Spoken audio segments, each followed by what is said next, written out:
This alligator has been here all winter. Yeah, he's every bit as frozen as he looks, but he's also very much alive. When you've got no warm home to retreat to and no fur or feathers to protect you, sometimes you just gotta go with the flow. And for these animals, going with the flow means essentially freezing to death in the winter, then coming back to life in the spring. If you left a human outside all winter, we'd definitely freeze, but we sure wouldn't be coming back to life in the spring. These animals have found ways around the whole dying part of the process. Some carry antifreeze in their blood, some take advantage of dehydration, and some keep their noses above water and go for a long nap. How do their bodies function while frozen?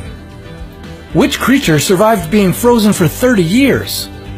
And how could these freezing abilities help the human race? Life on Earth always seems to find a way to adapt to Mother Nature's harshest environments. While we humans are always trying to change the world to suit ourselves, other species like to go at it the other way round. Take for instance the wood frog. Even though most amphibians are sensitive to the cold, the wood frog embraces it to survive the winter. They freeze up to 70% of their bodies, including their brain and their eyes. Their heart, lungs, and muscles all come to a complete stop, turning this little guy into a frogsicle. Proteins in the frog's body suck most of the water out of its cells and replace it with glucose. In its thick syrupy form, the glucose acts as a type of antifreeze that stops the cells from turning to ice. Once the warm weather returns, their little frog bodies thaw out and water returns to their cells, allowing them to hop away like nothing happened.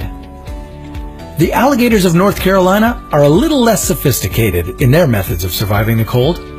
As the ponds they call home start to fill with ice, the alligators stick their noses out above the surface, creating a makeshift snorkel to keep going.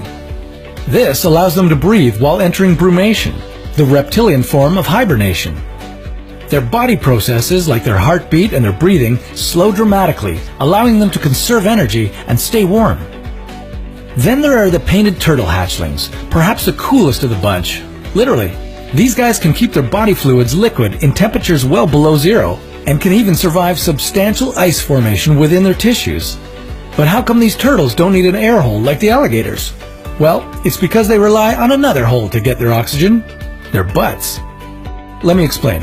A cold turtle in cold water has a slower metabolism that requires less oxygen for energy. Because their oxygen demand is so low, it can be fulfilled by the water around them. They move pond water across their body surfaces, absorbing oxygen through their blood vessels. And what's the one area where they have a lot of blood vessels? You guessed it, their butt. The scientific term is called cloacal respiration, but that's not nearly as fun, is it?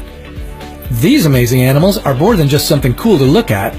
In 1983, scientists purposely froze a group of tardigrades, and they were able to revive one 30 years later.